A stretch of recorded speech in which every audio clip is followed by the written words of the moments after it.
We are live. Hi, this is William Ramsey. Welcome to William Ramsey Investigates. On today's show, I have a very special guest, somebody I've talked to when I was working back for Ed Opperman on the Ed Opperman Report. His name is John Hankey, and he's written more documentaries than I've heard. I've watched two of his documentaries. They're excellent documentaries. One is titled Dark Legacy, which is about the murder of John F. Kennedy. And the other one is Dark Legacy 2, which is about the murder of John F. Kennedy Jr. And it just came to my knowledge that he had made another documentary during the Trump administration. The title of that documentary is Trump for Real. So we can talk about that as well. But his documentaries are very, very well researched. Anyway, John Hankey, welcome to the show. Thanks for agreeing to the interview. Hey, thanks so much. I also made one called COVID-19 Inside Job.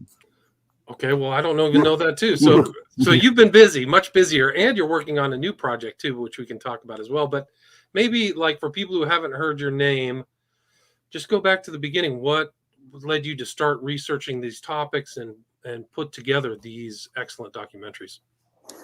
Well, That's probably a long story. Take your time. It is, but we have all the time we want, right? Is it possible for you to post stuff so that Absolutely. you can put up a link? All right, so we should put up a link for my COVID video and for my Trump video. Yes, let's do that.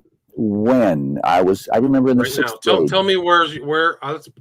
Let's find your Trump video. Oh, I'll have to look them up. So let's talk about that right now. How when I made the Trump video, it was instantly suppressed. The instant that I uploaded it, tried to upload it to YouTube, I then tried to search for it. And if you put in my name and the name of the video in quotes, it would not come up instantly. So I'm on a list, right? If that video got censored instantly, I'm on a list. My work is on a list. Okay. You get over it. Anyway, so how did I get started? When I was in the sixth grade, I remember that I decided that history was my thing. And when I was in the seventh grade, I remember that I read The Rise and Fall of the Third Reich. My family is German, but they immigrated probably in the mid-1800s. There was a democratic rebellion in Germany, and I'm under the impression that that's when a lot of very progressive pro-democracy Germans came to the United States, and a lot of them settled in Cincinnati. And my family settled across the river in Frankfort, Kentucky.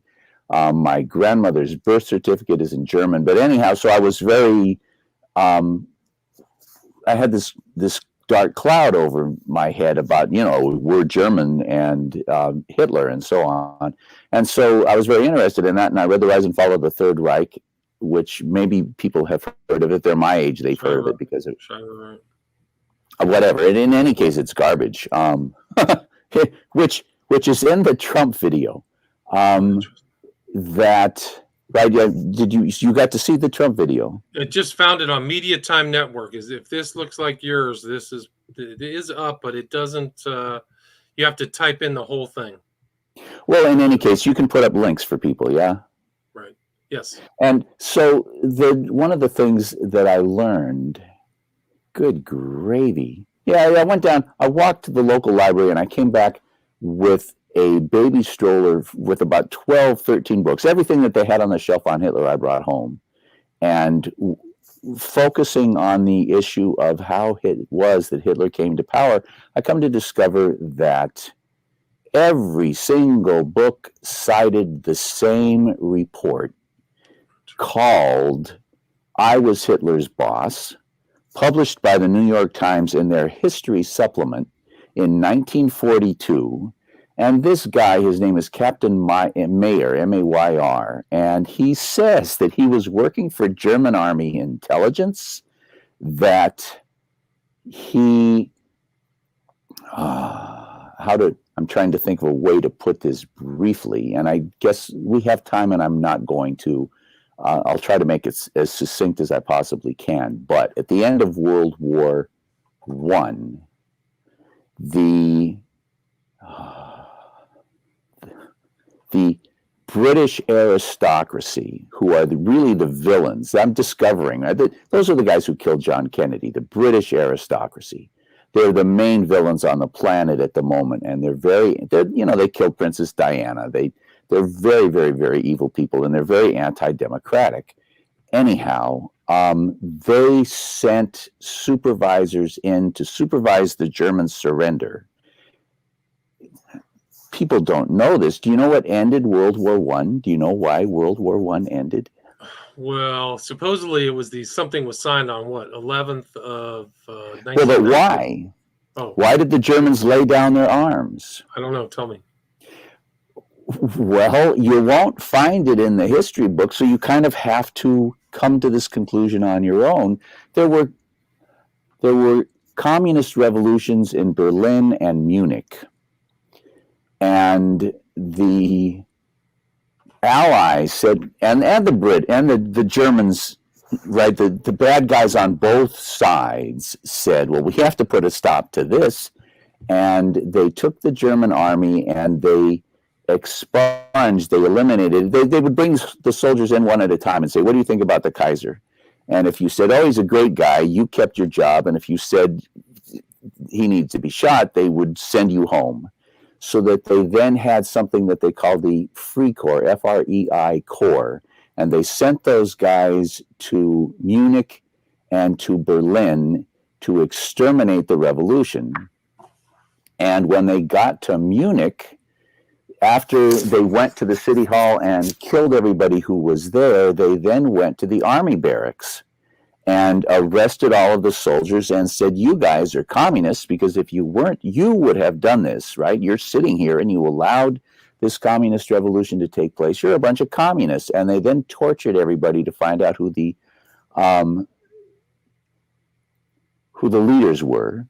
And Hitler, who had been a minor officer among the communist organization inside the local Munich military organization, ratted out all of his friends, and then got recruited into German army intelligence. This is the story that Captain Mayer tells, how he says Hitler was like a beat wet dog, and he brought him in, and Hitler begged for a job, and they put him, teaching him anti-Semitism and teaching him pro-aristocracy economics. And in the course of their training him to be an intelligence operative for the German military, Captain Mayer says, he heard Hitler in the hallway arguing with his friends and noticed that this guy would get mad and start yelling, but that he was eloquent and passionate. And so they said, this is the guy. And they took him and they recruited him they taught him to give speeches. Mayer says they would bring in a platoon of soldiers who were being sent home, and Hitler would stand up in front of the platoon of soldiers and give a speech. The soldiers would leave, the officers would critique Hitler's speech, and they would then send in the next group, and Hitler would give the speech again. And when his training was done, they sent him to organize the Nazi Party. And they sent everybody you ever heard of as a leader of the Nazi Party was sent by German army intelligence to organize the Nazi Party. The Nazi Party was completely, according to Captain Mayer, published in the New York Times in 1942 and cited by every single work that there is that discusses Hitler's career at this point in time. They all cite Captain Mayer. None of them suggest that there's anything. Of course, they don't tell you the story that I just told, right? You have to go to the 1942 New York Times and get the article. Actually, a professor, I think it's at UC Santa Barbara, has posted it. If you Google "I was Hitler's boss," it will come up. Anyhow, that's who Trump is. Right, so Trump is the guy. He was recruited to be the guy, and they handed him. That's what's in my video, and it's what Cambridge Analytica did a study.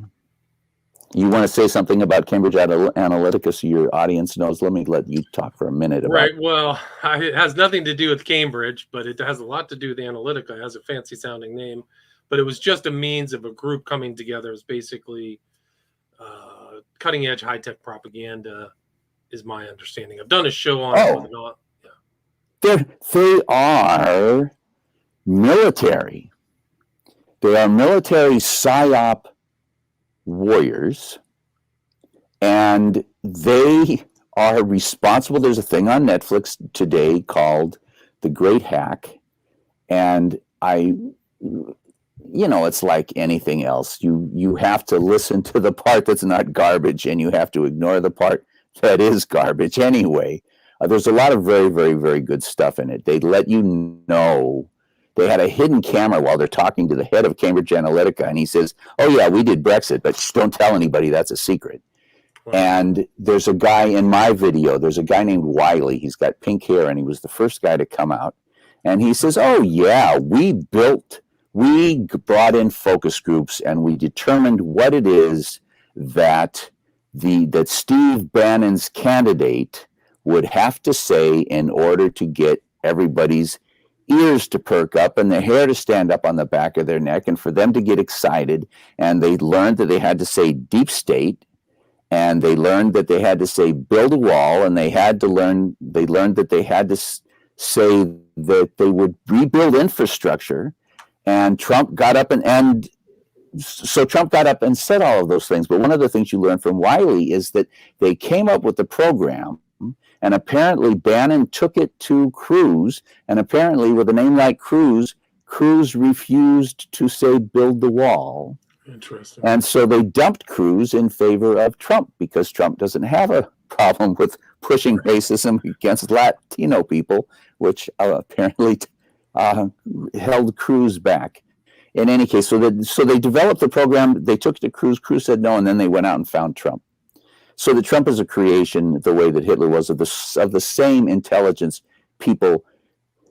In the movie The Great Hack that's on Netflix, they say that the British government told Cambridge, "You cannot export this technology without our permission. This is military technology. This is a weapon, and you cannot sell this weapon to people that we don't regard as our allies. So you have to get our permission before we will allow you to sell this weapon." So, wow. Yeah, I remember that. Yeah. So welcome to 1984. Anyhow, that's where we're at. Right, and I mean the Trump phenomenon is really something else. And they were always trying to recruit him, though. I think they just found the right place and time in 2016. I won't dispute that.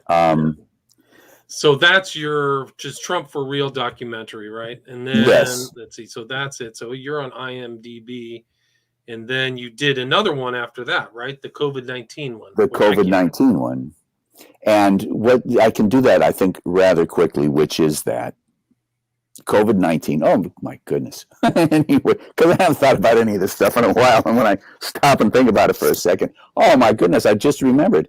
I was first tipped by the fact that the people at Oxford, not Cambridge this time, Oxford. The British have an Oxford vaccine, right? You're familiar with the British having an Oxford vaccine? No. Oh, you're not? No. Oh, the vaccine that they give out in Britain was made by Oxford. Oh, and what has been done is they took the spike. You're familiar with the spike? I know the spike is attached to the virus, the SARS virus, right? The spike is the part of the virus. It's whatever the DNA sequence, but it creates a spike on the outside of the virus that attaches itself to the human cells inside the lungs and is thereby able to enter the cells and infect them, right? But so this spike is very, very key to the infectiousness and the lethality of the virus. And so what Cambridge did, well, the vaccine that Cambridge is producing and distributing throughout Britain takes that spike, and they took a virus that chimpanzees get, that a cold virus, but that humans don't get. For some reason, chimps get it and humans are immune to it. And they took that virus and they inserted the DNA for the spike into the DNA of the chimp virus, so that when they squirt, and then they can reproduce it massively, right? And they squirt a dose of this virus into people, and your immune system reacts to the spike and produces antibodies that will protect you from the virus. Okay, so I saw this, but I also saw that, what I just described to you is a very, very, very, very, very fancy technology, right? And these guys, I observed, uh,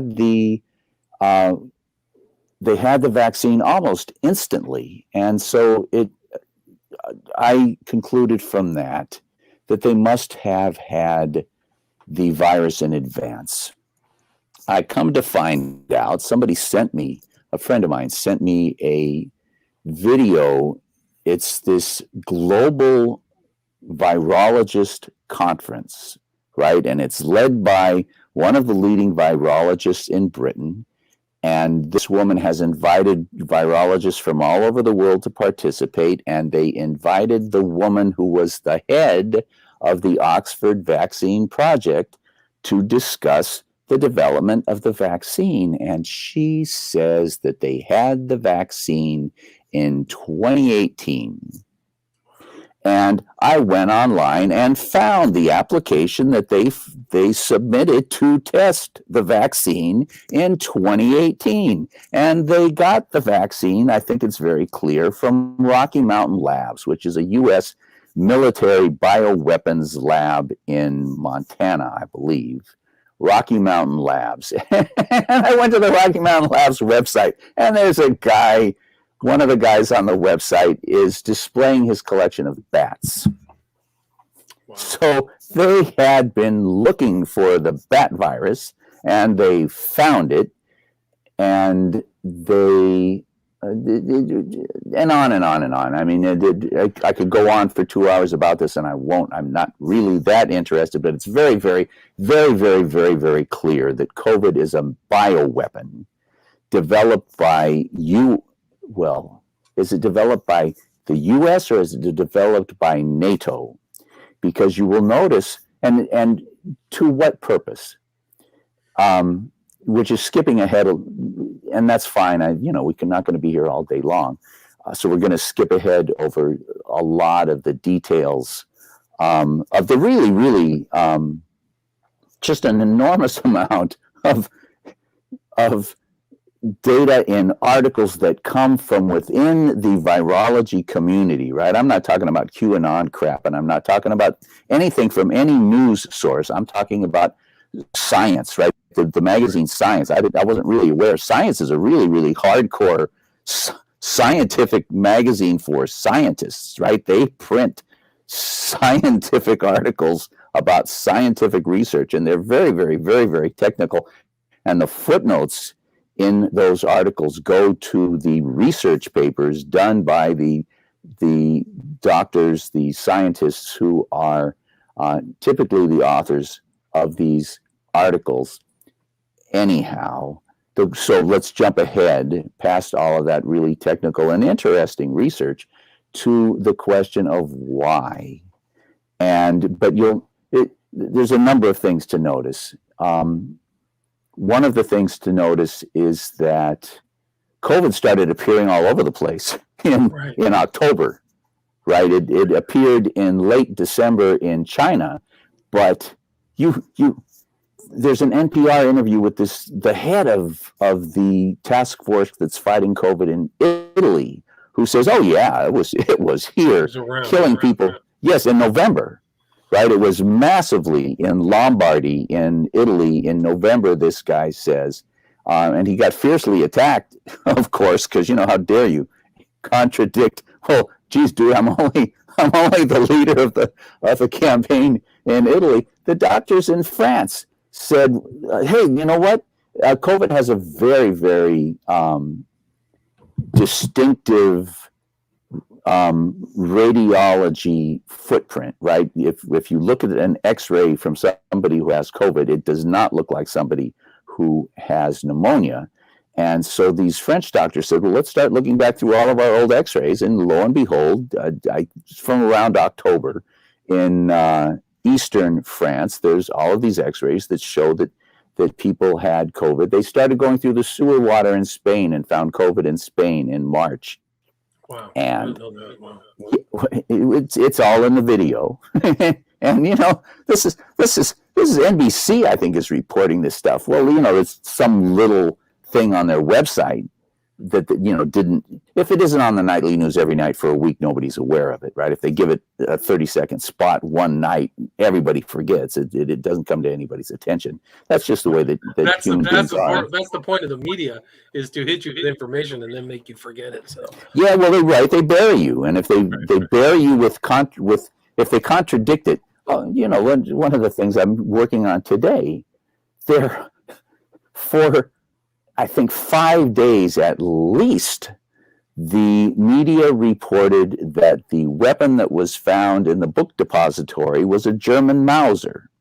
Well, it was a German Mauser, and the officer who reported it wrote an affidavit. It's in the Warren Commission documents. This is the guy who found the weapon, and he describes in great detail. He's a weapons expert. He owned a sporting goods store. He was very, very, very, very familiar with rifles of all sort, and he talks about how they found a German Mauser. This Roger Craig was with him, another Dallas deputy, and Craig has talked about how they found a Mauser, but you have Walter Cronkite reporting that it was a Mauser, and on and on and on. But Craig had to die for that too. Yeah. No kidding. He had to die for a lot of things. Well, I'm really delighted to hear that you're familiar with Roger Craig. He's a really, really important hero. A very important piece in that, and part of the cover-up too. Yeah.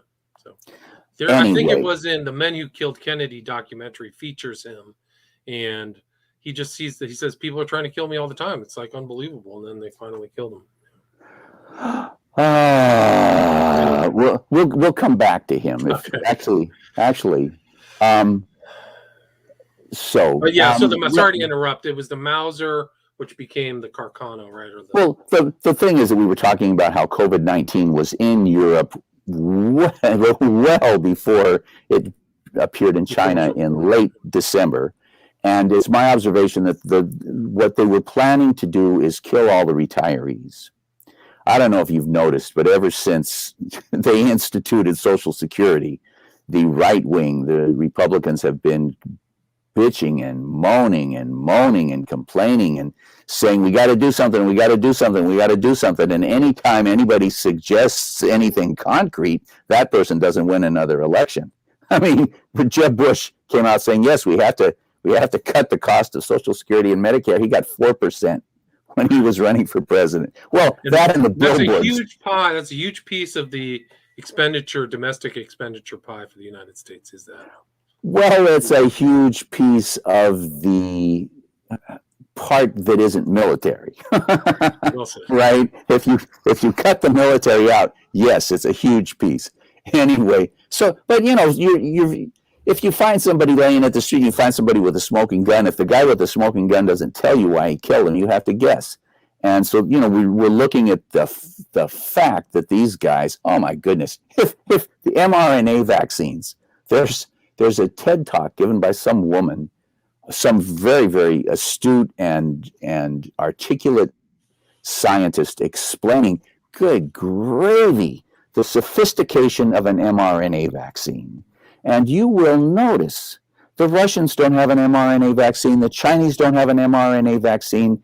Nobody on the planet outside of Moderna and Pfizer have an mRNA vaccine, and neither of them have 2 mRNA vaccines, and Moderna doesn't have 2 products. Do you hear what I'm telling you? Moderna has 1 product, and it's an mRNA vaccine that they pulled out of their hat in 2 days, they say. And when you listen to this woman talk, it's clear that technology is the product of 20 years of very, very, very, very, very intensive bioweapons research by the U.S. military, because you can't use a bioweapon until you have a vaccine, right? You can find the disease, but how do you keep it from killing your ruling elite if you don't have a vaccine? That's what they're doing in all those BSL level 4 places, is having the virus and having the solution. So their tests are all based upon virus creation, virus solution. So that's part of the whole thing. That's what they're doing in those bioweapons facilities. They have hundreds of labs that you don't know the names of, right? You never heard of Rocky Mountain Labs, and that's the main one outside of Fort Detrick, right? Oh, what do you, the there weapons was a Canadian lab too. There was a weapons lab. It was right full of Chinese spies.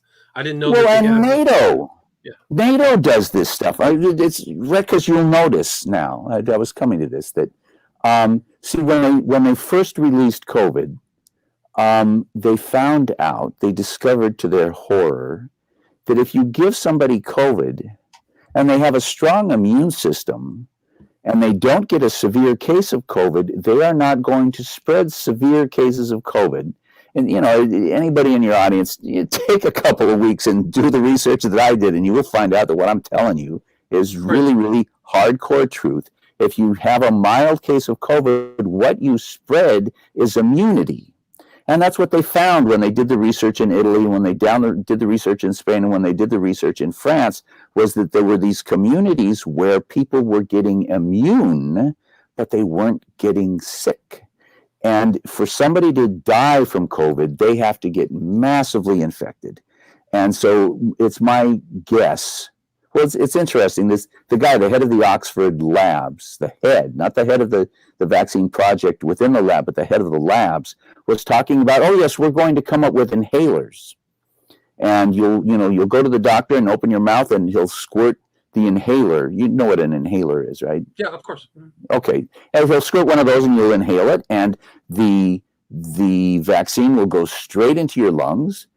And he said this, and it makes absolute sense, and they never came out with it. And I suspect that the reason they didn't come out with it is because they didn't want to draw people's attention to it, because that's how they are spreading it. And that they would get on subways in Brooklyn, and some guy with an inhaler would, stick it under whatever, they somehow surreptitiously spread this around, because if you don't get hit in the face with a massive dose, you don't die from it. And if you get hit in the face with a massive dose, you then get massively infected, and you can then spread it to people massively who will then die from it, right? But if you just get a mild case, what you spread is inoculation. You run around inoculating the people around you. So they found out early. Here's the thing, John. They don't want to tell the public, Fauci and all those bums, they don't want to tell the public about any immunity, natural immunity, or anything ever. That's how you know it's a total scam, is because they're not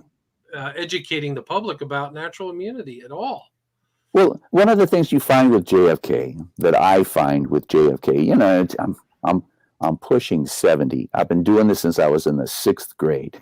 And one of the things I'm finding out is that, and we'll come back to it in a minute, but the Zapruder film is a fraud. Did you know that the Zapruder film is a fraud? No, not entirely. No. Well, what do you mean not entirely? Let me put it this way. I think that it does show that there's a shot from the front, right? Yes. Even Oliver Stone putting that in his film. So that in itself is contradictory to the Warren Report, which is a joke. Well, but we'll get into all of that, and maybe we should get into it now and let all this stuff go by the wayside. So look, to your audience, if you're interested in this virus stuff, watch my video. You'll post a link and people can watch it. Yeah, well, you'll have to give me that link, because I don't know if I can find it. Yeah. No, we're not going to tell them now, because I could go get it, but I'm not gonna. It'd take me. And then what will we do with it, right? How do we then post it once I find it?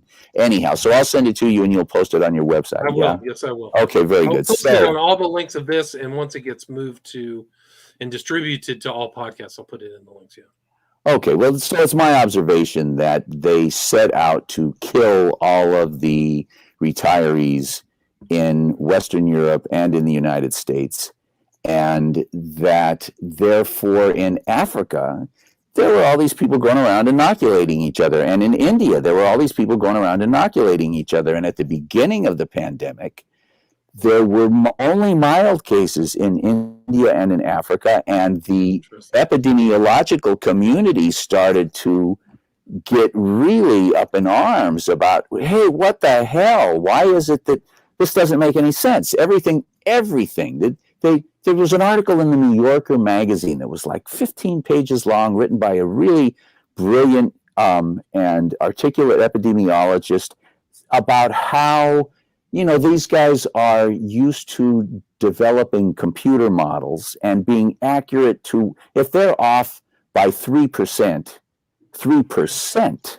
they get upset about it. That's a bad error. And they were off by 20,000%. Their predictions for Africa and India were off by 20,000% because they can't work into their calculations that there are spreaders going around deliberately spreading this stuff. And they could not come close to accounting for the differences in the death rates between India and Europe. And anyway, we're going to go on. So I wanted to say that people should watch Kill the Messenger on Netflix as well. It's about the murder of Gary Webb. And I'll take 45 seconds and say that when Gary Webb was murdered, I hired a private investigator who went to the morgue where he was and ran into Gary's wife and got her to sign a document giving me permission to give him an autopsy because he had been shot in the head twice and they ruled it as suicide. And Cyril Wecht, do you know that name? Yeah, I've interviewed Cyril Wecht. I called Cyril Wecht, and he was, I saw that, he says, and yes, I'll do it for half price. I'm very anxious to do that autopsy. It's very, very rudimentary to show whether the person was alive or dead when the second shot was fired. And he says it's just an outrage that there was no autopsy, just an outrage that in a 2-headshot suicide there was no autopsy, and it's an outrage that he said that in all of his years he'd never seen a 2-headshot suicide. It doesn't exist. So I think there's a picture of the double tap into his head, somewhere, right? No, I thought I saw a picture of it. Well, my investigator took pictures, so okay. I have them if you were interested. But it seems that one of them was fired into his ear. So that there isn't really a bullet hole, and then there's another bullet hole. Anyway, it doesn't matter. The point is, I saw something photoshopped then, but you will not find anywhere a news article in any magazine, not The Nation, and not any so-called, not The Intercept, and not Mother Jones, and not any of these so-called leftist magazines, and certainly not in any of the mainstream magazines. Will you find anything that says Gary Webb was murdered? You won't find it anywhere. It's just insane. But if you watch the movie, I went to see it in the movie theater, and at the end of the movie, they tell you the whole story about how he's exposing the Bush crime family and how they're completely responsible for the crack epidemic. Completely. If you weren't dealing CIA crack, you got busted. But it wasn't a problem because you could deal CIA crack. That wouldn't be a problem anyway. And if you were dealing CIA crack like Ricky Ross, you'd get a phone call. You don't be at this time in this place because they're waiting for you. Anyway, when we're sitting in the theater and it comes up on the screen that Gary Webb was found dead with 2 shots in the head, black, new screen, white type on black screen, it was ruled as suicide, and you could hear the audience gasp. And when you read the movie reviews in the LA Times,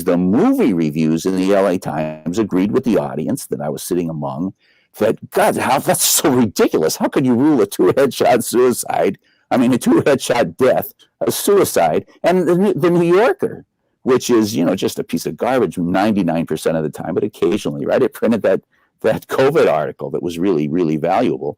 They accidentally print the truth every once in a great while. And then they don't watch the movie reviews, right? That's not on their radar. And so the movie reviewer for the New Yorker said, "Oh my God, 2-headshot suicide. What are you talking about?" Anyway. What was the articles that he wrote for the San Jose Mercury? Dark Forces? What was it called? Oh, that series that he got really in trouble with. Yeah. And it ended up becoming a book, and I have it. That's the one that just got him in all kinds of grief. Dark Alliance is the name. Dark Alliance, very good, and he got an award for it till he got fired, right? Anyway, so in the movie, I made this movie. I became very, very deeply engrossed and involved in the Kennedy assassination when I was a straight A student. right? I had a 3.97 in college, and I did the last 3 years I did in 1 year. I'm good at academics. I'm stupid enough. I do dumb things all the time. Just ask my wife. But I'm really good at academics and research. Anyway, so I was doing really well in college, and this friend of mine showed me this Ruder film. So is this picture not legit, John? Sorry to bother you, but is that a fake picture? Hang That's on. the one that I saw. Oh no! Yeah, my guy took that picture. So that's the real picture. So that's the one that I saw. That's interesting. Now, where did you see that? Just research, weird posting boards and things like that. Like, it just bounces around through the underground. That's interesting. My guy took that research, Paul Kangas, went to the, good grief, it makes me believe in miracles. He shows up at the mortuary, and the wife is there, and he gets her to give him permission to go in and examine the body and take pictures, and has her sign a piece of paper giving us permission to do the autopsy. And so Cyril Wecht agrees to do the autopsy, and I'm making arrangements with his guy about how we're going to transport the body. And while that's happening, the forces of evil descend upon this woman and persuade her that she needs to burn the body. And wow. She called me up to apologize. And I said, sweetheart, you do not need to apologize. Please don't, and don't feel bad about it. Whatever you do, first of all, you're alive and he's dead, and you need to take care of you. Secondly, Cyril Wecht says, if we had found out, like we send the body, Cyril Wecht says, yes, he was dead when the second shot was fired. What does that tell us? Not very much, but the fact that he 2 headshot suicide and no autopsy, what does that tell you? Well, it tells you who killed him. That's what it tells you, right? My interview with Cyril Wecht was one of my favorite interviews because he's so old school. He can't use computers, so I had to get the phone and shove it up to my microphone. So I had my microphone, and I was talking to him. Oh, my goodness. And that's the way he conducted it, and it worked out. So okay, that's my story. And I agree with the Cyril Wecht on so many. Oh, yeah. Because some I've researched, and actually doing my smiley face killer stuff, he ran into the same autopsy on one of the victims and just blew that whole narrative of this kid being accidentally drowning out of the water. So kudos to Cyril Wecht. And what's his name? Who's the pervert? Jeffrey Epstein. Epstein, yeah. He reviewed the Jeffrey Epstein autopsy and said, "Oh, that guy was murdered." Yeah. And in fact, and he forced another leading autopsy guy whose name is escaping me. Baden? Yeah, Baden. He forced Baden to admit, yes, that's right. I can't stand here next to you and expose myself in that fashion. Yes, that guy was murdered. Anyhow. Anyway, Gary Webb, you were somewhat involved in this side kind of tangent. I mean, the amount of drugs that are brought into this country are off the charts. It's a huge industry. It's just under the surface. It's a multi-billion, hundreds of billions a year. Just off the charts, yeah. You've heard of the Opium War. Yes. That's those guys. The guys who did the Opium War are the guys who make money off of drugs today. That's them. And they launder it using casinos. And then they get guys like Sheldon Adelson. They get guys like Sheldon Adelson who, he gets his cut, and then he gives hundreds of millions of dollars to the right wing to protect them. Right? It's so dirty. That's how they finance their candidates. That's one of the reasons why Las Vegas was born, is for a money laundering from the foundation of Las Vegas. Well, and the guy who shot 60 people in Las Vegas, I don't know. Stephen Paddock, I think his name. Yeah, whatever. Everybody knows, right? There was the shooting and 60 people died, and it's because somebody in one of the casinos, they were getting out of line.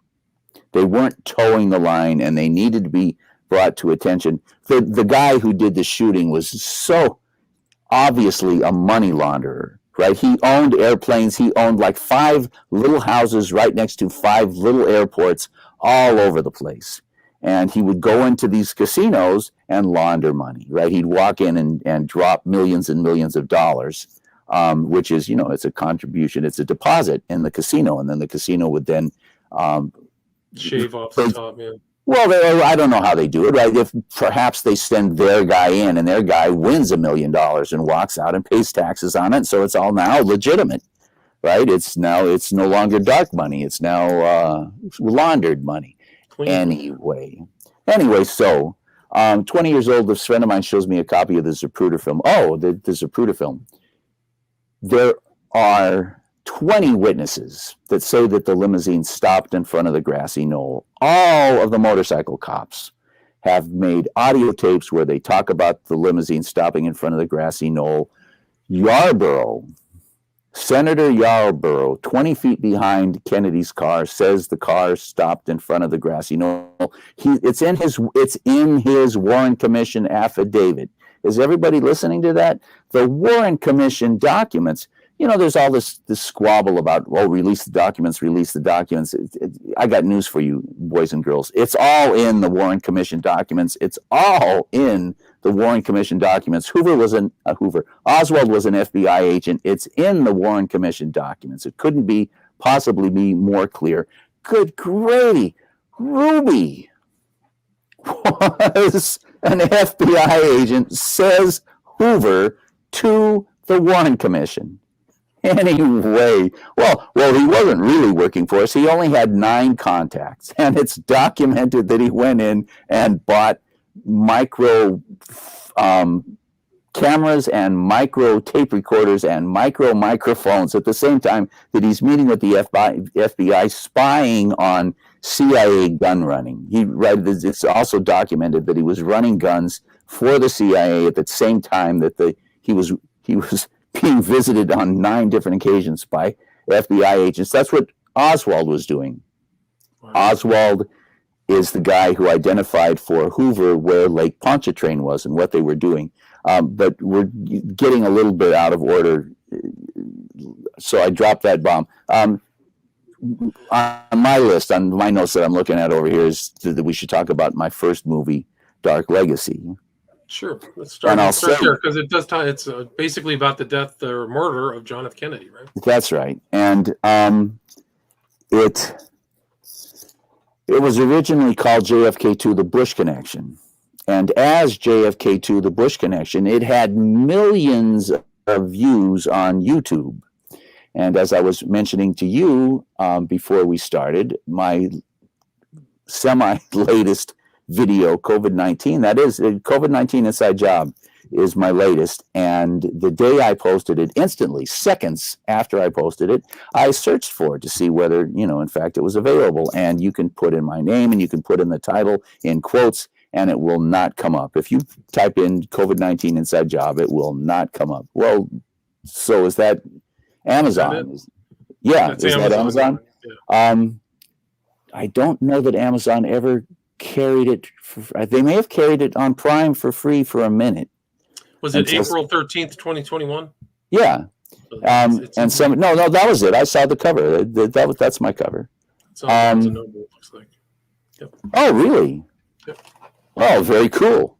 We will for $14.99. Well, I will give you the link and people can see it for free. I'm happy for people to see it for free. I didn't make it to make any money off of it. Or if you want to contribute to the John Hankey Fund to try to make the next movie, I don't make any money on this stuff. Anyway, right? I pay people to promote it. I don't get a nickel back anyhow. You will post a link and people can watch it for free, and if they like it, they can then go buy it, and some of that money will end up in the pocket of the guy who posted it on Barnes & Noble for me. Anyway, where were we? You were kind of bouncing around. You were headed back to your first. No, I know. I just needed to go back to my notes. But so I put it out. It was called JFK2, the Bush Connection, and it got millions of hits. And Alex Jones, that dirty CIA bastard, posted it on his website. It's the most popular, I believe it's the most popular video, or it was for years and years. Netflix carried, well, so then I turned it into Dark Legacy, right? I paid an editor $15,000 to make it look nice, and turned it into Dark Legacy. And it was on Netflix for 2 years. And, at one point I looked at it, it had 20,000 reviews. That's a lot of reviews. Yeah, right. So it was getting a lot of action on Netflix. They also did the next one on John Kennedy Jr., Dark Legacy 2, but I only mentioned it because we were talking about Netflix for a minute. Anyhow, in that video, I'm going to summarize Dark Legacy. I'm going to summarize my first movie on JFK, if that's okay with you. Please do. Yeah, go ahead. Well, the centerpiece of it is, it has an introduction. It's called Dark Legacy, and you find it where you find it. You can buy it on Prime for like $2. And the first 15 minutes is, I don't, if you don't mind my saying so, it's the best 15 minutes on the Kennedy assassination that was ever made. It's short and it's clear, and it's got Cyril Wecht, and it's got all the best stuff. And it focuses, the primary issue, if there are people in the audience who don't know. But Kennedy's press secretary points to his temple and says, a shot right through the head. And he's talking to the assembled reporters who reported. It's on the front page of the New York Times. An entry wound on the right temple and huge exit wound in the back of the head. And that's what all of the doctors in Dallas say. So you don't really need the Zapruder film to know that he got shot from the front right. It's all there in the medical evidence, but it's also there in the Zapruder film. 5 days after the assassination, Hoover wrote a memo, and The Nation magazine wrote about it. Actually, Mark Lane in what's it called? Plausible Denial. And let me make a huge pitch for Mark Lane's Plausible Denial. I would say that that's the second best book that was ever written on the Kennedy assassination. The best one, I think, is Unspeakable? Yes, JFK and the Unspeakable, which is there's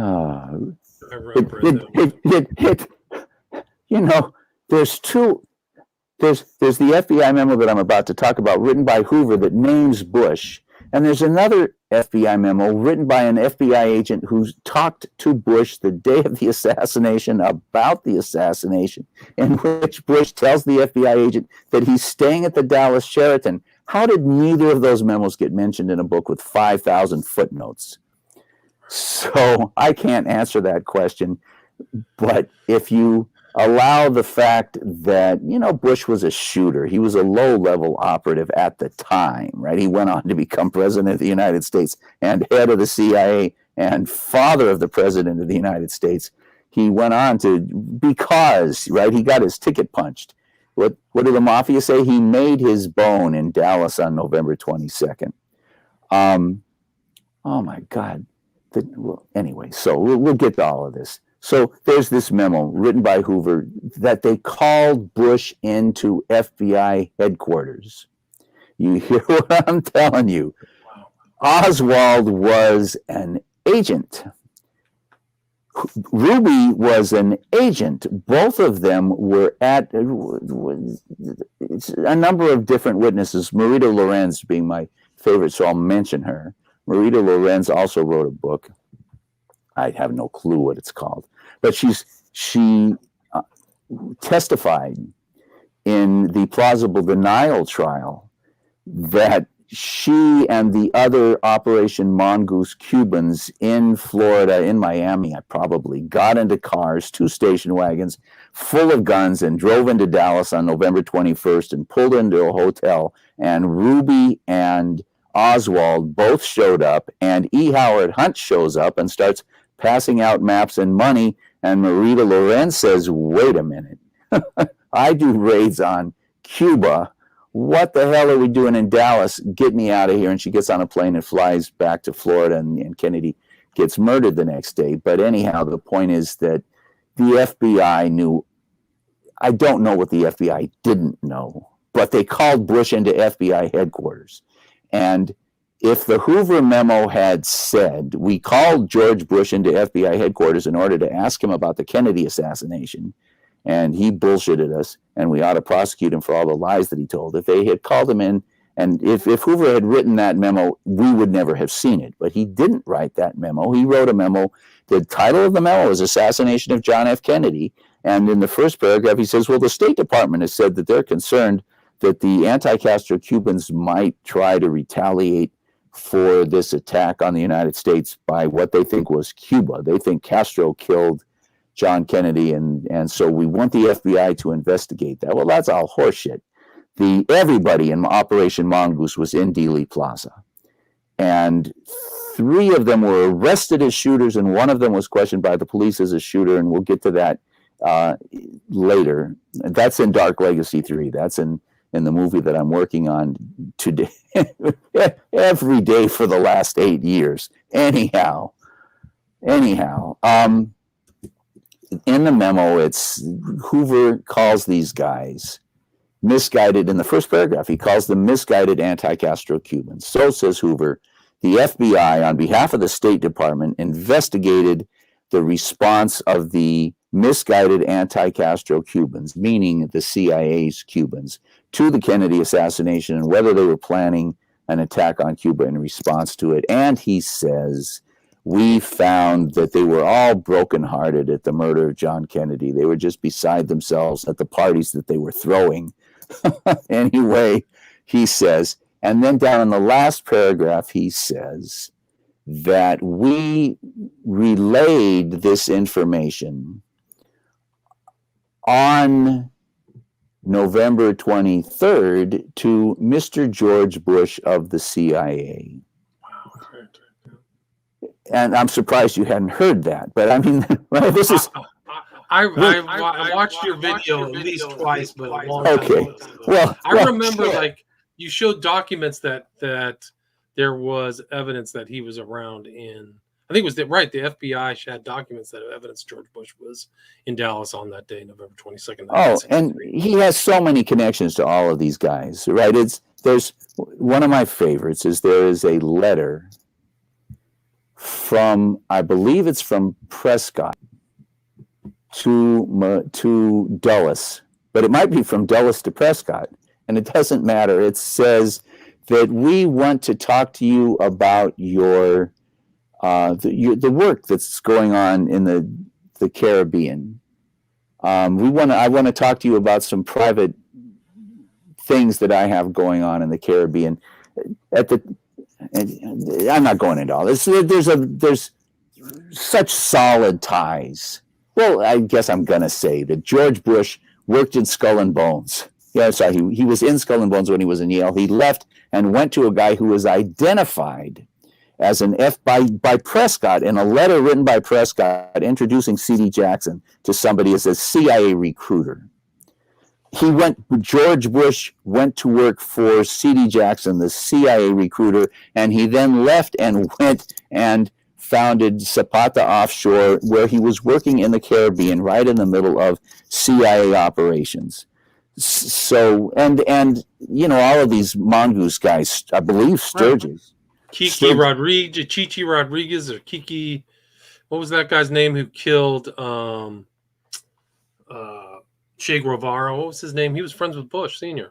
Forgot his name. Oh, Chichi Rodriguez, is that right? No, that's not it. Let's set that aside. Okay. In any case, no, but yes, he was close. He was close friends with Bush. Everybody, all of the mongoose people, Jerry Hemmings, for example, and I think Frank Sturgis and Marita Lorenz have all said, "Oh yeah, Bush was at the mongoose camps. He was in charge of hiring. If you were looking to get a job working for Mongoose, you would go to George Bush, and he would make sure that you were." He would make sure you were not a Cuban spy working for Fidel, and if you passed his test, then you got hired, which is why they were completely infiltrated by Fidel spies. There's another movie on Netflix called The Wasp. I forget what the next word is, but if you search Netflix with WASP, you will get to see the Cuban version of their infiltration of CIA operations.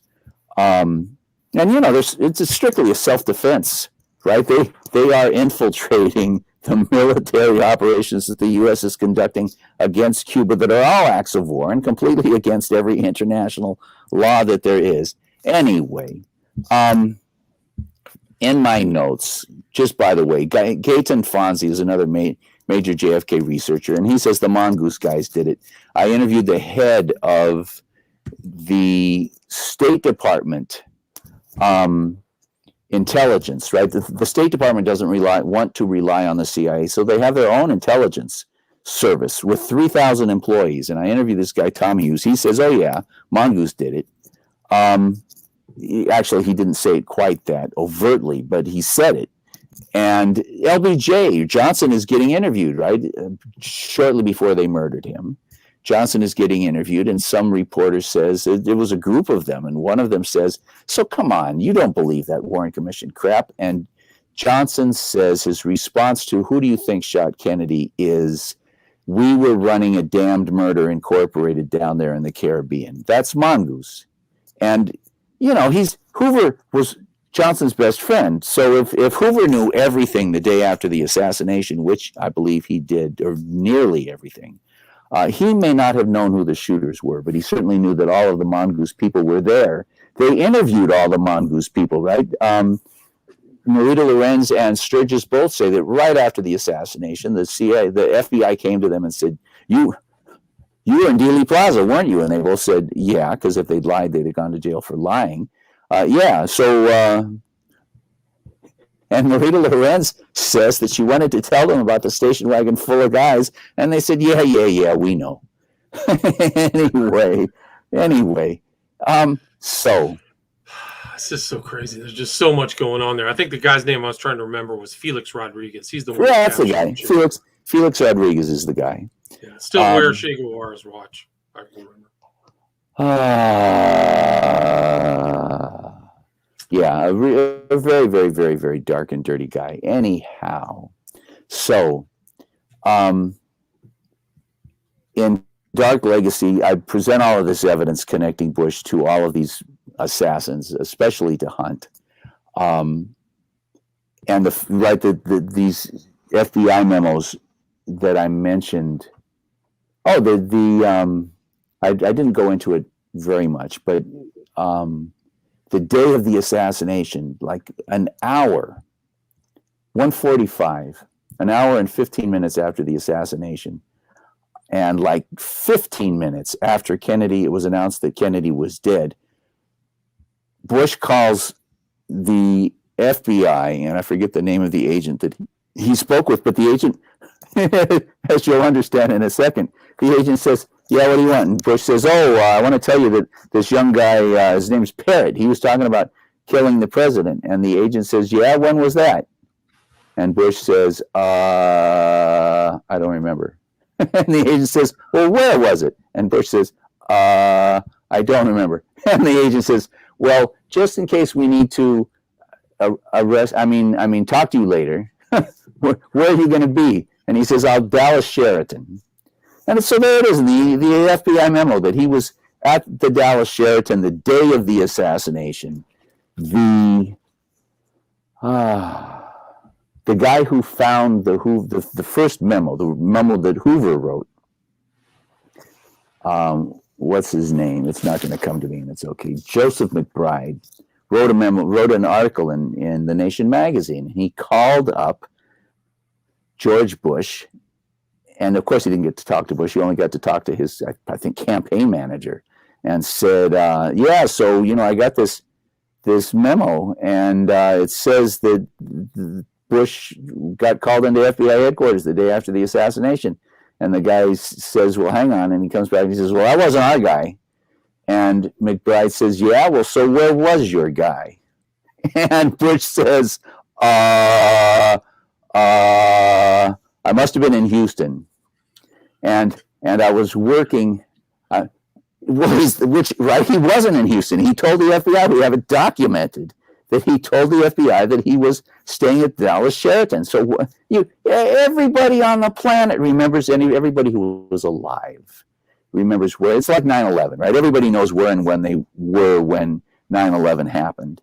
And everybody my age and older, which is pretty friggin' old, remembers where they were when they heard that Kennedy was murdered, and George Bush doesn't. Right. Which puts him into company with E. Howard Hunt, who in the trial, E. Howard Hunt has told 5 different stories, all of which have been proven to be lies about where and where he was during the Kennedy assassination. Anyhow, so it turns out that there's a Dallas Morning News advertisement from, I believe, the day before the assassination, that Bush was speaking at the Dallas Sheraton the night before the assassination. So he was there the night before. And it's for some oil thing, right? Some kind of oil meeting? Yes, he was speaking is everybody paying attention? Because this is red letters. He was speaking to an association of independent oil operators.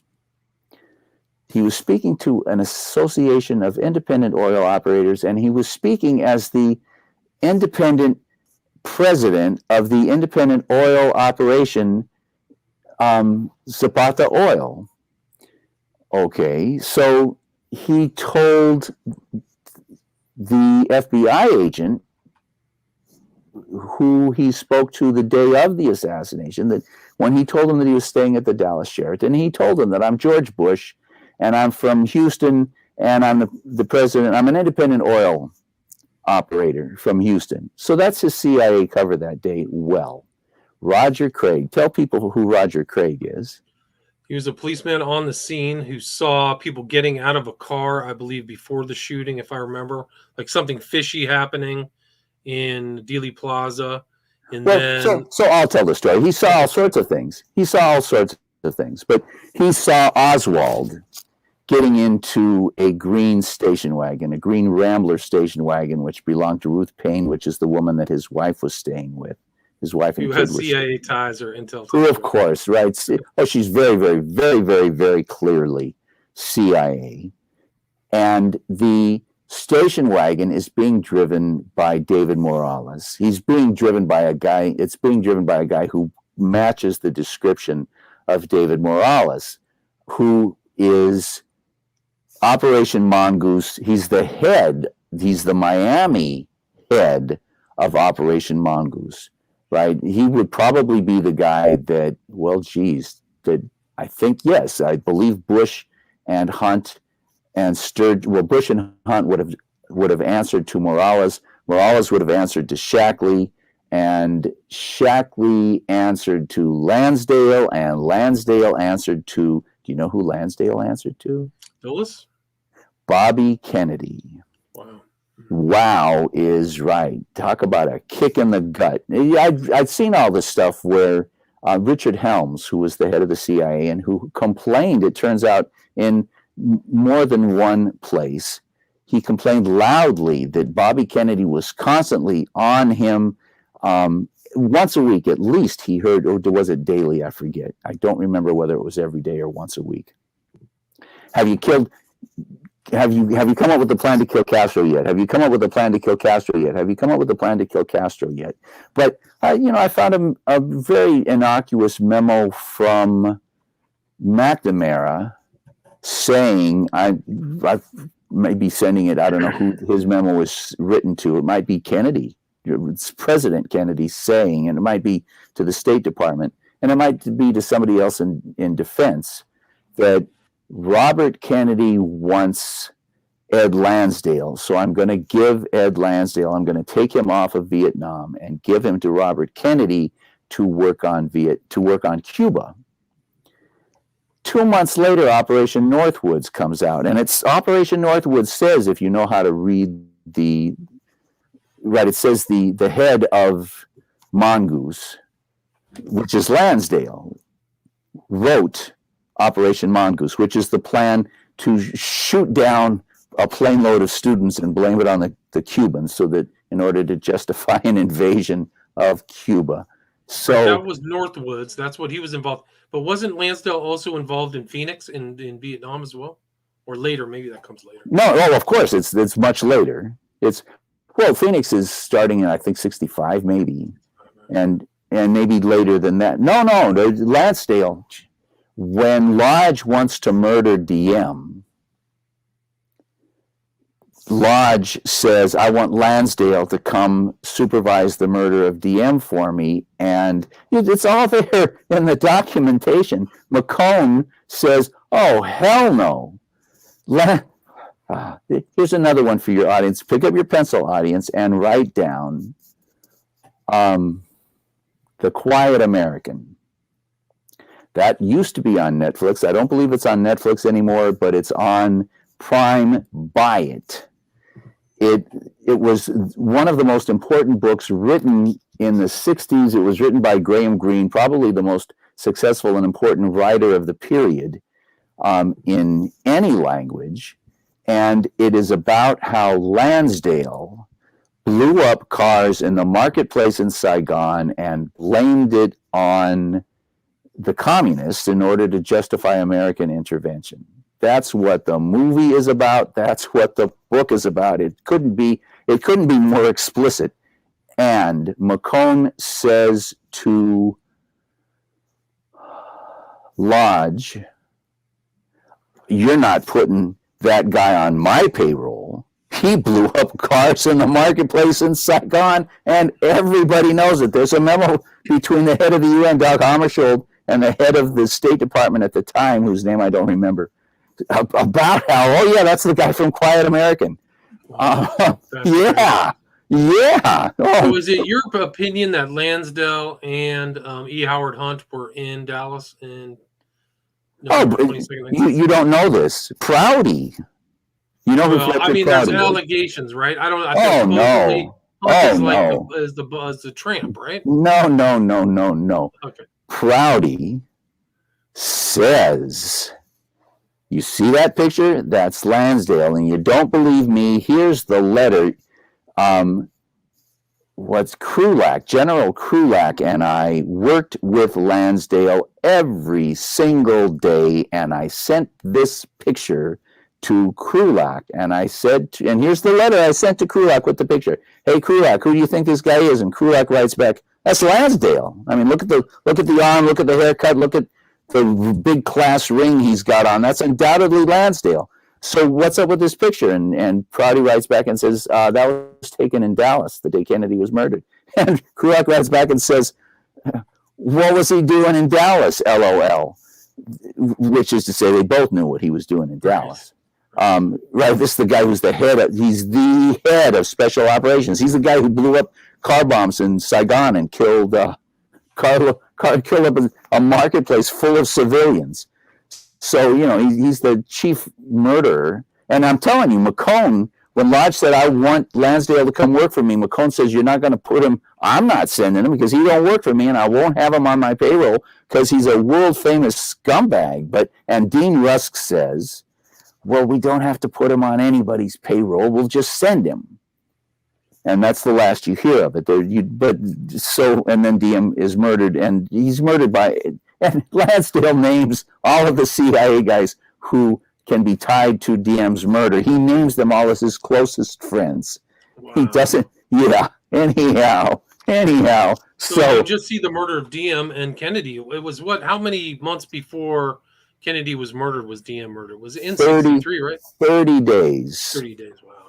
30 days, and we're talking and we have time, I suppose, but so Lodge is such a dark villain. Let's talk about Lodge for a minute. This is in my next movie, but so who killed Kennedy? Lodge is one of the people. Okay, Lodge is, let me think. Have you seen Moulin Rouge? Not in a long time. But you've seen it. And you know that the one about in Paris, right? And the Duke. The villain is this guy, this Duke, right? And the Duke has an assassin who works for him.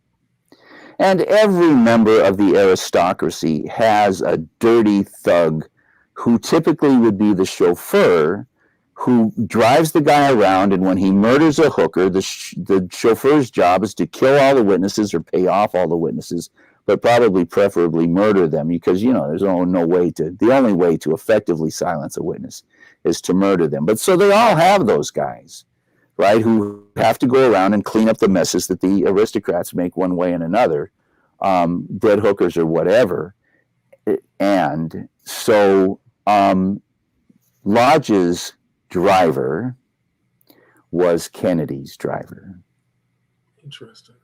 Okay, so Yarborough says that Kennedy's limousine parked in front of the grassy knoll. I have video testimony from 4 different news people who are just all of them, every one of them, emphatic that Kennedy's limousine stopped in front of the grassy knoll.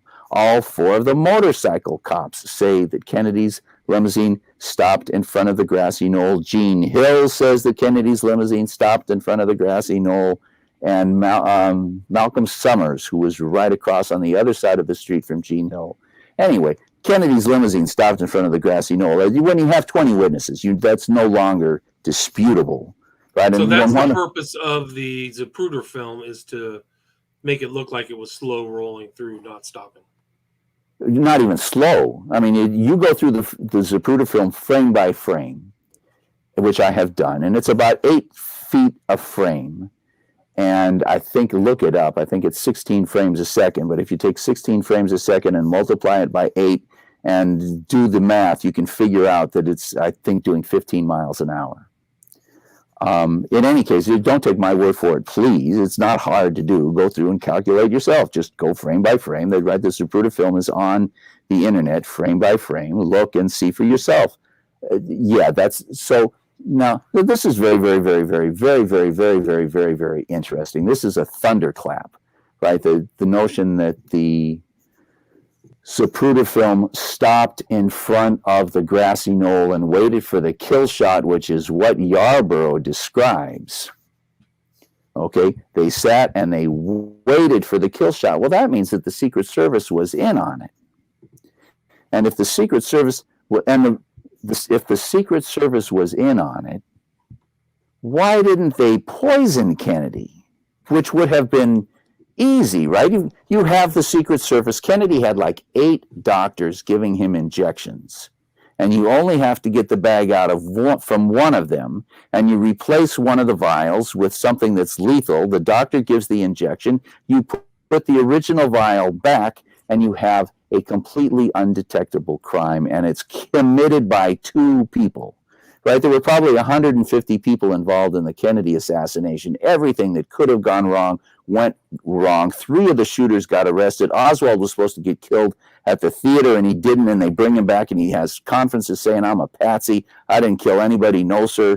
And they find a Mauser, and it's carried in the news for a week, right? The assassination was just a disaster, and those guys know, right? An experienced operative knows that that's how that stuff works.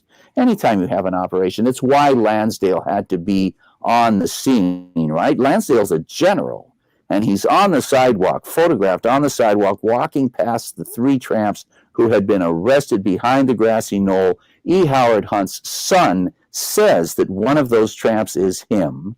Jack Anderson had the photograph analyzed by this fancy photographic company, Comtel, 3M. They said it's Hunt. It doesn't look like Hunt to me, but I think maybe as they changed the Zapruder film, maybe they have also changed the photograph. I don't know. He's squinching up his face too, though, so he's not looking normal. He's like, in one of them, he's scrunching up his face, and I'm trying to remember, is that the one? There's several photographs, right? There's like 3 or 4. In one of them, he's scrunching up his face. In one of them, he's not. And in one of them, you can't see his face whatsoever, but you can see his ear. And he wrote 3 autobiographies, and in the first one, he included a picture of him sniping in China. And he didn't include that picture, and he doesn't talk about it in the text. But for all of his friends in the CIA who had heard the story that he was putting out, that he was the guy, I killed JFK, he included that picture in order so that they could all nod and wink and say, "Oh, yeah, but you get to see the ear very, very, very clearly. And I had the guy who took the pictures of Gary Webb, the PI, the private investigator who took the pictures of Gary Webb, explained to me that for people trying to identify people from photographs, ears are like fingerprints, and the ears match.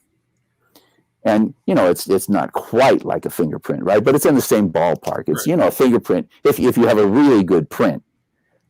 And I suppose if you had really good pictures of the ears, it would be different than what you have. But what you have makes clear that you don't look at those pictures and say, oh, it wasn't E. Howard Hunt. Look how different the ears are. You don't say that. You look and see how similar the ears are and say, well, you can't find a Hunt innocent on the basis of these photographs. Right, and it's hard to disguise, too. So it's not just a fingerprint, but it's something that you would have to change your ear out or have surgery to really mess up something that was there. So it's like it's a real telltale sign of a human being, yeah.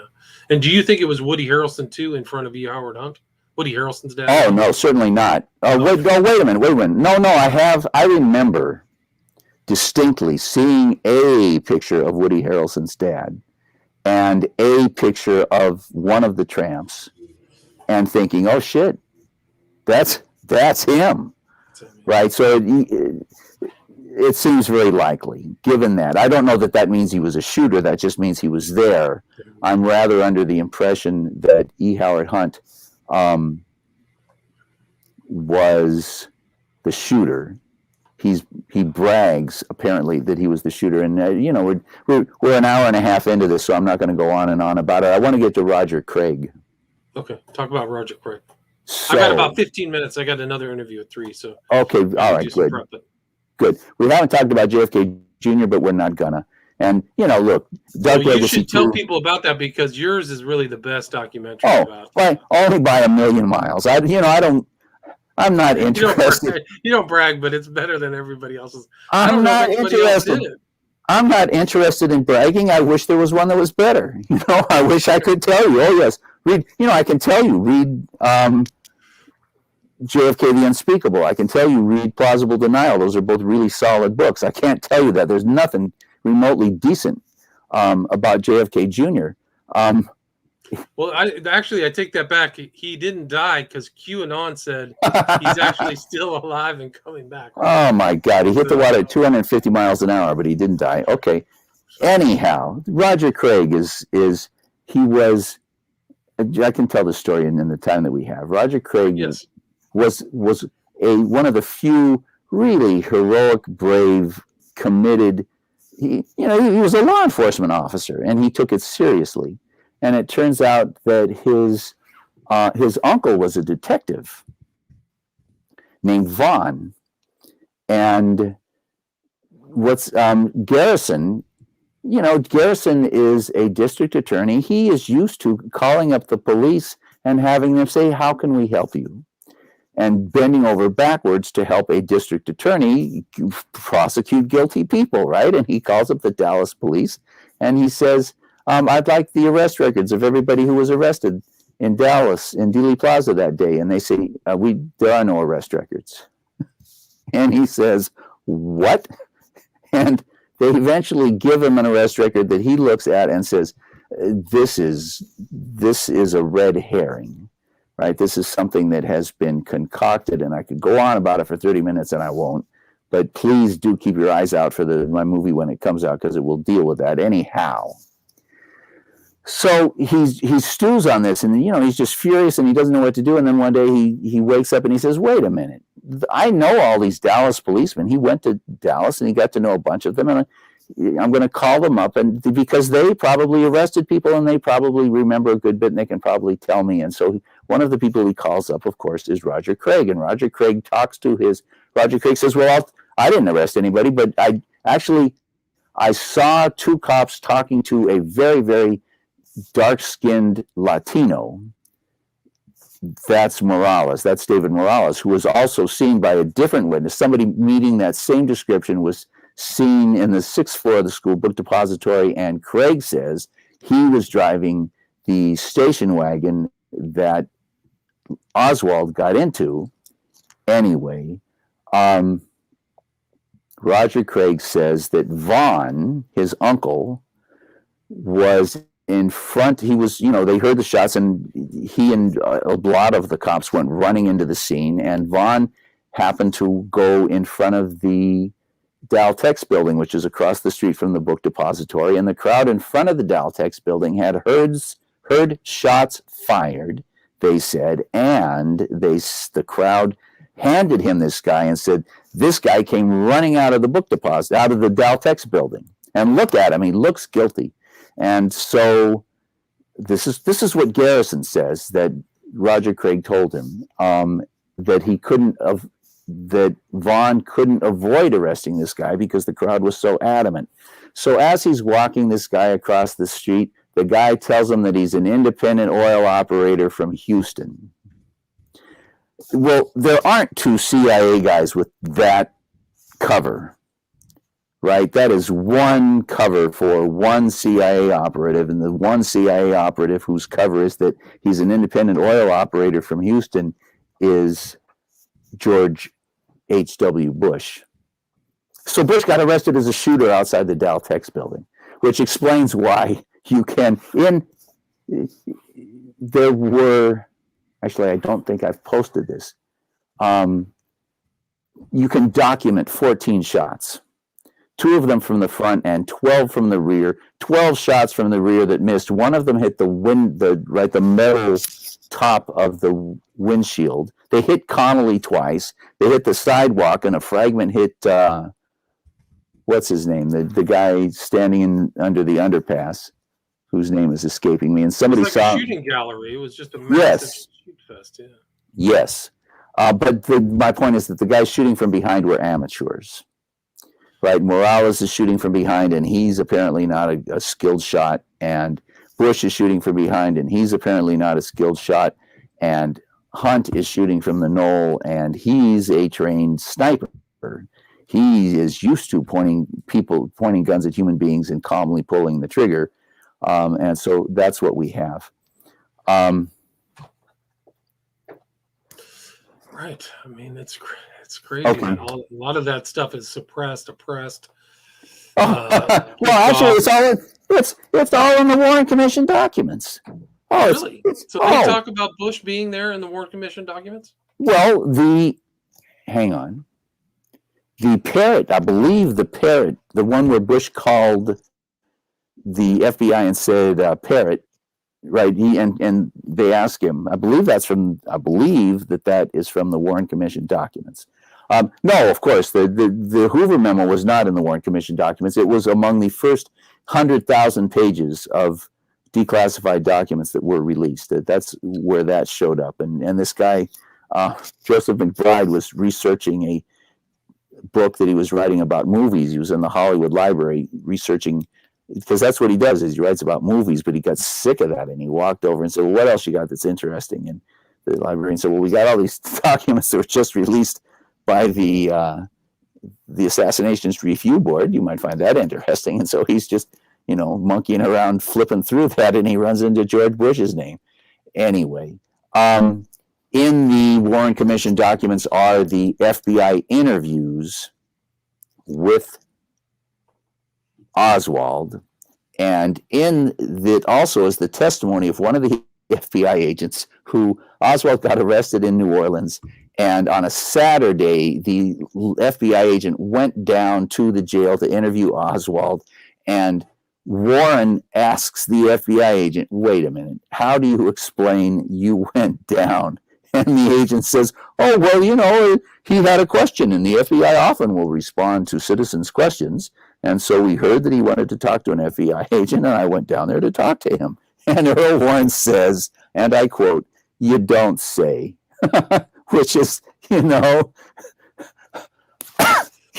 anyhow. So, listen to this, John, this guy, our listener Rodney says his dad was a motorcycle cop in the parade. He said the Secret Service were on top of LBJ before the first shot and said that shots were coming from all directions. Yeah, that is reported, that the Secret Service agent Johnson said that. Yarborough didn't. And I'm not inclined. Johnson said it, Yarborough didn't. So I don't know whether it's true. It doesn't matter. It might be true. Geez, we had so much more to talk about. You might want to have me back on because I think so. It's probably a really good idea. I think that we should just do one all about the death of JFK Jr. and who it benefited, right? Well, let me just say quickly that JFK Jr. had a flight instructor. There can't be any question that JFK Jr. had a flight instructor. He had broken his ankle. He had just had the cast taken off. He was walking on crutches. His editor at George Magazine, Richard Blow, went to lunch with him and said, "So what are you doing this weekend?" And he says, "Oh, I'm flying and to a wedding." And Richard Blow says he looked at him and said, "Dude, you're on crutches." And he quotes Kennedy as saying, "Don't worry, I have a flight instructor." His regular flight instructor's lawyer says that he lied, that the flight instructor, Morena, lied to the investigators. And what are they called? Doesn't matter. Or FDA, FAA? No, I want to think it starts with an N. NTSB. NTSB, that sounds NTSB. His lawyer says he lied to the NTSB when he says that he called John Kennedy, and John Kennedy said that he wanted to fly on his own. And anyway, what's I think fairly clear is that Morena called him to say, "I can't make it, but I can hook you up with this guy who you know because you've flown with him before." I believe that they had set John Kennedy up, that he had flown with this guy before. This guy was programmed. He was programmed that when he heard the sign-off from the Martha's Vineyard Tower, he plowed the plane straight down. They should have. I talked to the guy whose name was on the NTSB report, and he said, "Oh, yes, that there's an alarm on that plane that would have gone off when it went below 200 feet." And I didn't say, well, I didn't demand that he then explain why it took 15 and a half hours. It was 15 and a half hours before they sent search and rescue crews to 14 miles off the coast of Martha's Vineyard, which is where everything showed that it went down. Anyway, there's all of this evidence that they knew exactly where the plane went down before it hit the water. The head of the California Coast Guard told me that they would have known within 3 feet where the plane went down.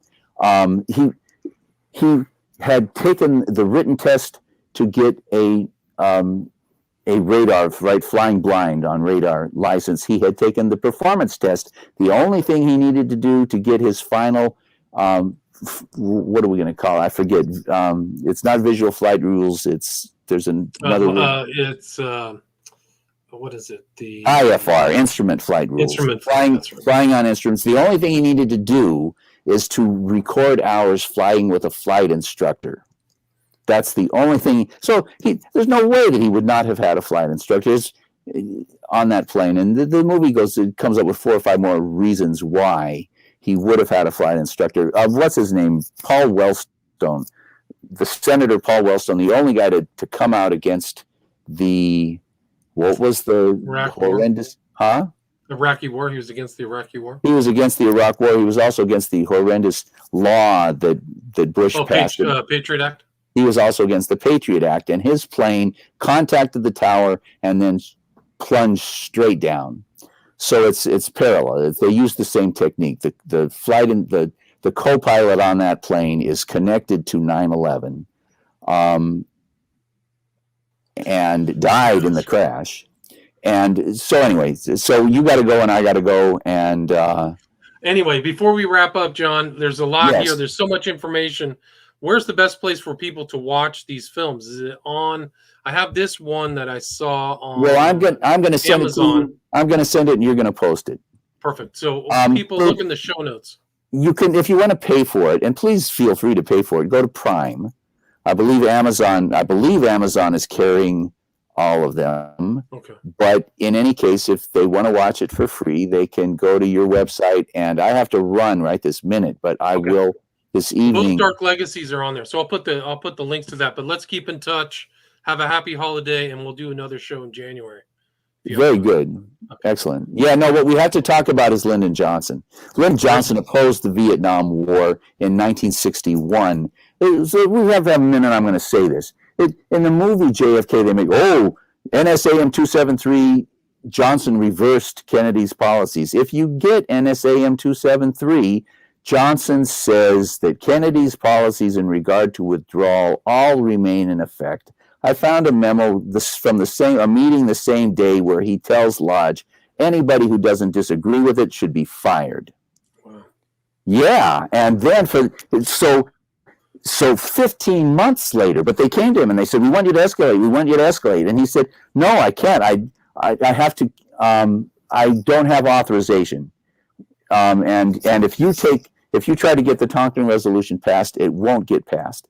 And so then they came running into him and they said, "Oh, we've been attacked in the Tonkin Gulf." And he had everybody's phones tapped because he knew all the guys around him were involved in the assassination. And he looked Cyrus Vance dead in the eye. Not that Vance was involved in the assassination, but he looked him dead in the eye. And he said, "We weren't involved in any mischief out there, were we?" That's a quote. And Vance didn't have the nerve to lie to his face in answer to a direct question. And he started telling him, "Well, yeah, we started that shit. We were firing on them first." And Johnson ends the meeting by insulting the chairman of the Joint Chiefs of Staff, throwing them all out, and refusing to do anything. That's documented, that after they brought him the first attack that was real, he refused to do anything. But then they handed that story to Goldwater, and Goldwater starts giving speeches saying Johnson's weak. He let the North Vietnamese attack us, and he didn't respond to it. And so Johnson saw what was happening, and when the second attack didn't happen, there's no dispute among anybody who's knowledgeable. There was no second attack. But when Johnson made all of the generals sign, swearing that the second attack had happened. And then he took those signed documents and he got the resolution passed. And then he refused to escalate the war. And now he said, "I have to win an election first." And so then he won the election. And then he refused to escalate the war until they threatened to murder his family. And I have managed to document that on February 7th, they told him, "The Cubans are going to shoot down your plane with your family on board." And that afternoon, Johnson approved the first bombing of North Vietnam. And 3 weeks later, he approved sending 30,000 Marines to Vietnam. 15 months later, 15 months after 273 that said, "We are endorsing Kennedy's plans to withdraw to the nth degree." And 15 months after he told Lodge, "Fire anybody who disagrees," he completely caved. When there's no explanation for why. But we'll talk about the rest. Yeah, send me all occasion. those links, John. I'll put them in the show notes. If people missed my talk last night with Jim Smith and Igor Sarsky that got banned for copyright, you can listen to it on iTunes. So go to iTunes and you can under William Ramsey Investigates. Hopefully this one won't get banned, but it will. The audio will make it to my podcast. Please go there, give a 5-star review. John Hankey, thanks so much. Take care. Thank you so much for the opportunity.